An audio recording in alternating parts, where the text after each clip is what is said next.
Okay, guys, this is going to be our buddy, Vinnie Merchandani. For those of you who don't know him, which is probably not that many of you who don't know him, I think most of you do. Vinnie has been, started at Gartner, now independent, one of the leading analysts in the enterprise tech world. The thing about him that's amazing is he doesn't narrow his focus, which, you know, is a hazard of the trade. His focus is broad and extensive, not just when it comes to, you know, enterprise tech, but when it comes to ideas generated, when it comes to innovation, when it comes to literally Renaissance thinking, when it comes to, wrote a book at one point called The New Polymath years ago, that kind of, his approach is one of a polymath, basically, which he just sees and he just sees a lot in the positive evolution of the globe and in the way that people are innovating in multiple areas in important spots. And Vinnie's personally a good friend. He's a super affable guy. When I hang out with him, I really enjoy it. He's a storyteller, and he takes a hug. So why don't we bring on the man, Vinnie Merchandani, and there he is. Guys, the camera is cutting me off, so I'm going to crouch a little bit. I don't know. Anyways, you got some vignetting going on. That's what it looks like. That's what that's called, vignetting. Well, Paul, that was a very flattering introduction. Thank you so much. True. And I was even more flattered that you played Bob right before me. Brent, you did the audience a disservice. You cut out all the F words. Well, you know, we like to say we're PG-13. You know, PG on. Yeah, but that's my version of 13, which doesn't actually cut F words. Right? It was one of the shows I actually watched, and I sent Bob a note right after that. I said, Bob, you spoke your heart. Thank you. Bob, well, you can, as I said earlier, to ruthlessly plug our network, he's 12 times a year on. We're going to see him every single month doing exactly that. So, hey, so Vinnie, you've done somehow, I don't know how you had the capability of just spending the time even to do this, but you worked with teams of people in two different places on two books in the space of what, a year? For 18 months. 18 months. All right. One book used to take me 5 years. So you literally did two in the space of 18 months. What I saw, and I'd like you to, you know, give the names, titles, however you want to present. But what I saw as a theme that ran throughout the book is the innovation of human beings is alive and well, right? And in areas that, let's say, most people in our universe don't necessarily focus on, but are super important to the general evolution of the globe. Can you describe just overall the kinds of things you saw and uncovered and your thinking on innovation as we start progressing through the rest of this, you know, the next year or two? Well, I'll be happy to, and let me also bring it down to the CRM level, right? Why CRM needs to focus a little broader. So McKinsey, a couple of months ago, they only looked at COVID. They said COVID really turned the tables. And we showed that we could work from home in a couple of weeks. Retailers could bring out curbside check-in in a couple of weeks. He said boards of directors saw that and said, why are every other project taking so long? They've gotten very impatient. Their forecast is, if that rate of innovation continues, the next decade is going to be the most innovative human beings have seen. Okay. Now, you know, I mean, look, they only looked at COVID. The book that I did with SAP, we looked at COVID, Ukraine, climate change urgency, and all the big digital transformations that corporations have been doing. Okay. When you take all four of those major shocks, you see the impact that's had on different industries. So we looked at 8 mega trends for SAP. It's the two executives at SAP, Thomas and Peter. senior ones. It's in their name.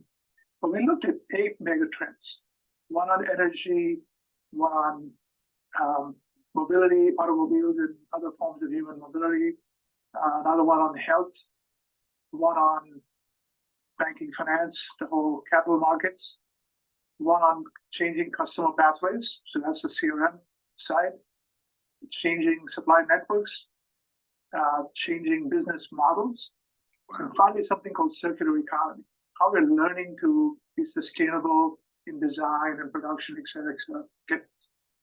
And the mega trends, like you say, they cover so much ground. And I was just blown away that SAP has people who would talk about carbon capture, hydrogen economy, nuclear economy. Okay? That's just in energy, right? In health, they introduced me to customers in South Africa, in Australia, in Singapore. Health tends to be very, very country specific. And SAP has all these perspectives from different parts of the world. So every one of those mega trends, we had a chance to talk to SAP executives, partner executives, and customer executives. So we interviewed about 150 people, top-notch executives, some of the smartest people in the world on each of these teams. Okay? Now, that was one project. Another project was for the CEO of IFS, which is a European, mostly European, but they're growing all over the world, ERP vendor. But they're increasingly into field service, they're increasingly into asset management. His team is the book is called Moment of Service. So by the way, the SAP book is called Business as Unusual. It's how to think differently in a world that's been turned upside down. Okay. The IFS book is called Moment of Service, and it focuses on how product as an industrial product companies are learning about services. And these are complex services. Their spare parts, their maintenance, their break fix, their monitoring, their maintenance. And so we're using IoT data, using augmented reality in field service and so on. So, very, very different form of services and how they're learning to package that into what's called servitization. There's a trend called servitization. And, they're learning to do outcome-based contracts.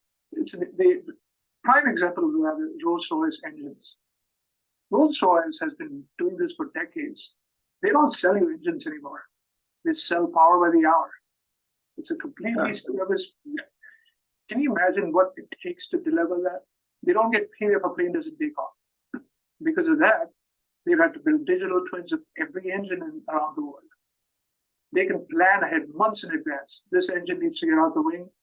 This part needs to be replaced. Wow. And swap from some other engine. Oh, it's phenomenal what they've done. That's just the start. And so I got to interview a number of their customers, Rolls-Royce is one of them, where they're learning how to deliver services in a very different format. Okay. Well, there's a third thing that, because I've been running the Analyst Camp series and Burning Platform for a couple of years, right? I've had 500 of those conversations. So I've been seeing a lot of change in different industries, just, stuff that a lot of people don't necessarily see because we're so. One of the problems with the industry is we're so horizontally siloed, right? ERP folks only focus on ERP, CRM folks focus on CRM. The world is so much bigger than that. So, and if you go back to my point about how does this affect CRM? Well, you look at retail, right? They learn to do curbside check-in, they learn to do home delivery and all that. That's CRM, right? It's how customers are buying differently.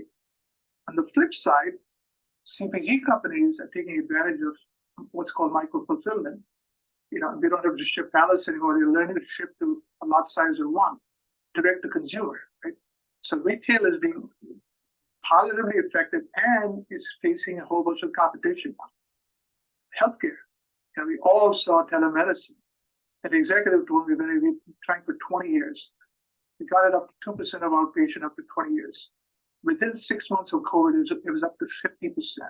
Okay? We said it'll never stay that high, but my God, now people have a different choice, right? A different challenge. The CRM vendors bring that out? No. Right?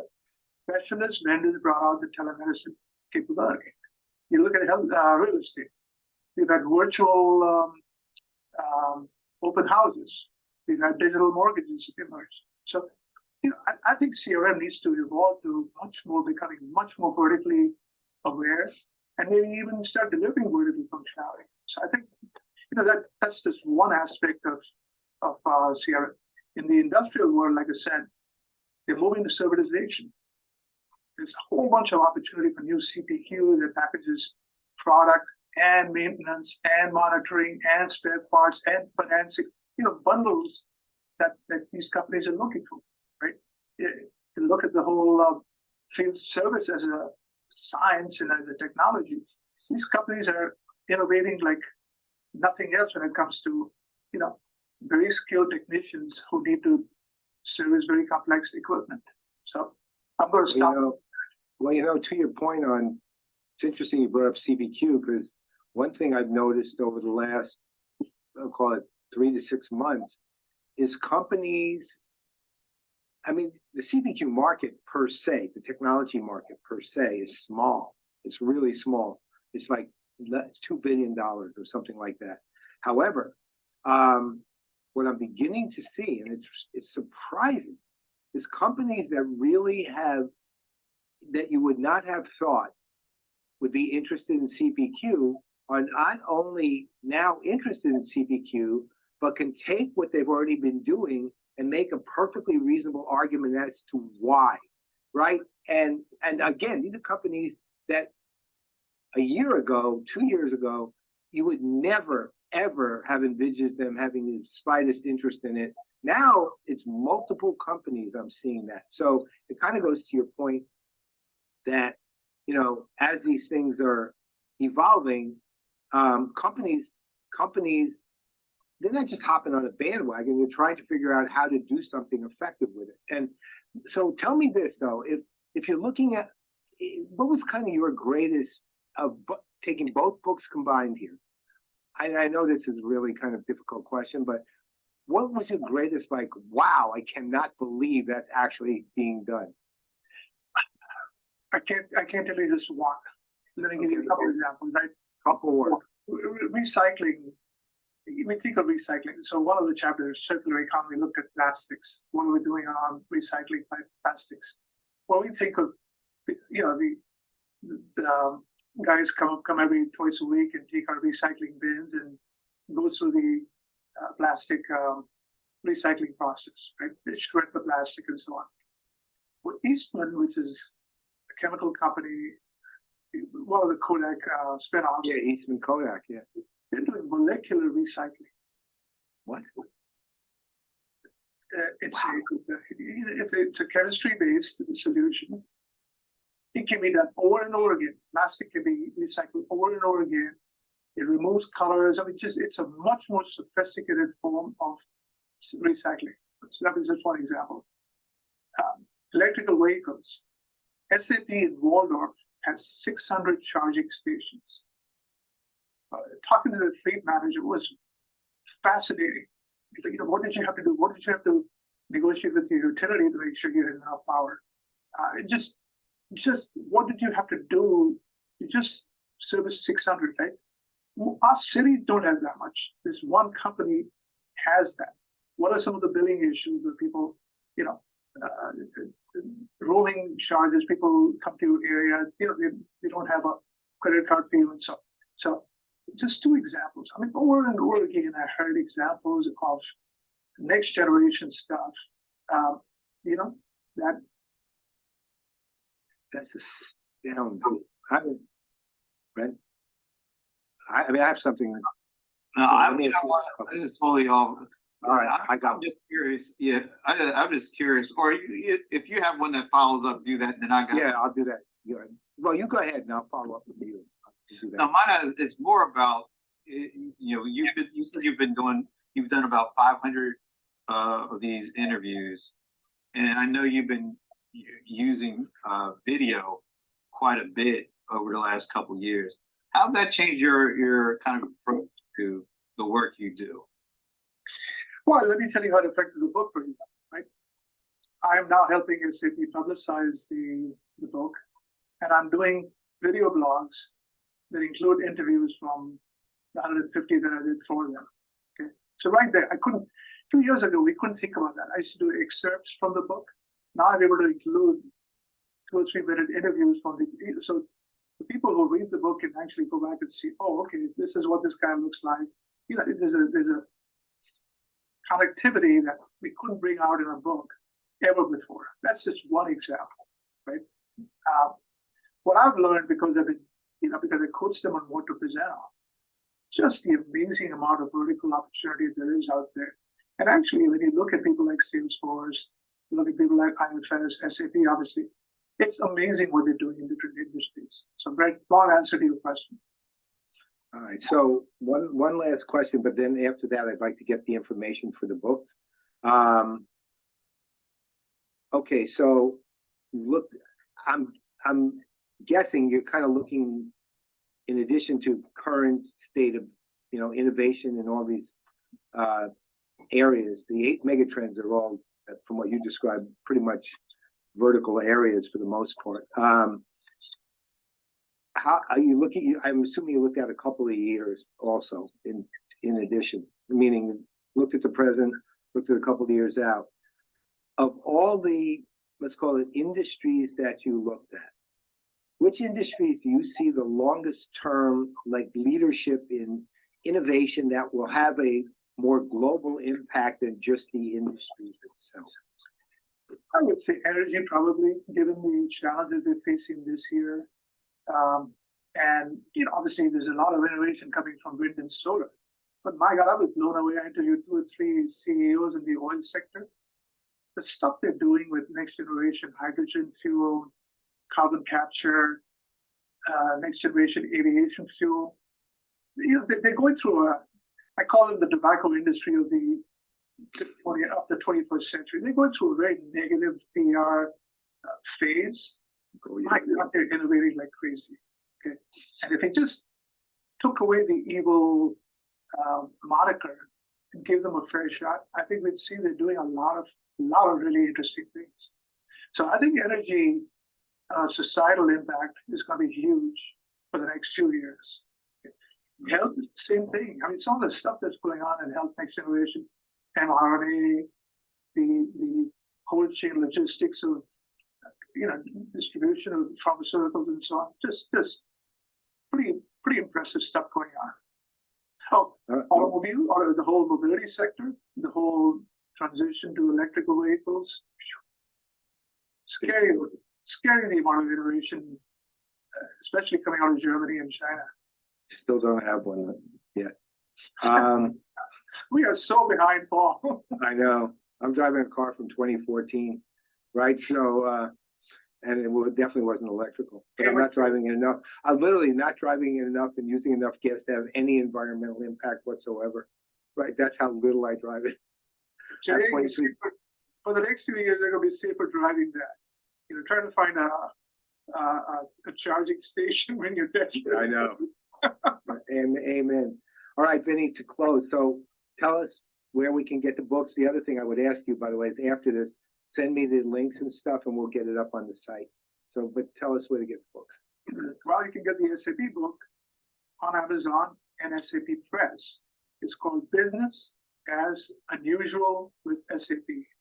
And I'll send you the link.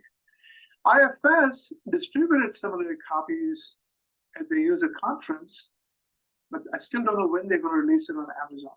So that I'll have to get back to you on that. Yeah, please. And we'll get it when you have a release for it or a link for it. We'll get it up and then just add it to the site.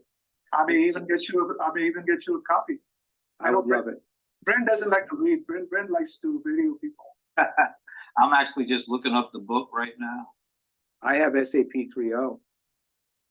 No, this is an SAP book. This is not a video book. I know. But I know if you're involved, it'll have good stuff, very good stuff. So thank you, sir. Once again, love you. Have a happy holiday. And don't forget to send me the info. And I will definitely talk to you, right? Just you and me catch up right after the new year. How's that?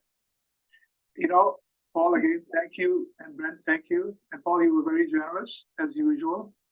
So a virtual hug and Merry Christmas, Happy Holidays, and you guys are so warm to everybody.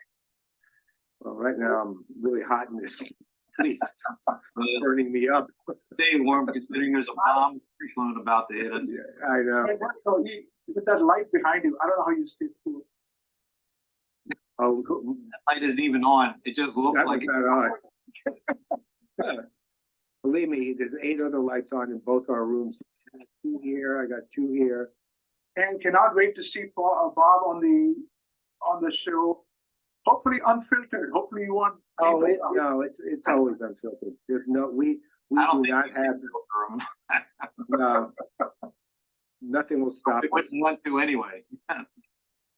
Thank you. All right, my friend, We'll see you at an event in 2023 for sure. Sometime. and we'll talk to you soon. Thank you. Bye. Bye. All right. That was awesome, man.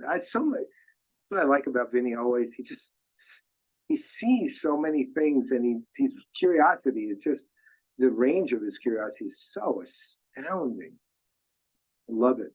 Yeah, and it doesn't seem to be dimming at all with all the No. years as he's been doing it. It's still, you can still see the excitement and the energy and the passion behind it, which is really cool. I know. I will read. I mean, as long as Vinny's involved in the research and the writing, I will read the books. He's a good writer. That's the other thing. I've read almost all his books. I think I read Wow. the Polymath. I read SAP 3.0. I think it was SAP 2.0 was the name of that one. Before that, I read that. I mean, I have them all. They're SAP 1.0. I don't remember one. I remember an SAP 2.0 and an SAP. I think I remember an SAP 2.0. I definitely remember an SAP 3.0 because I have that one in my other room right across the hall.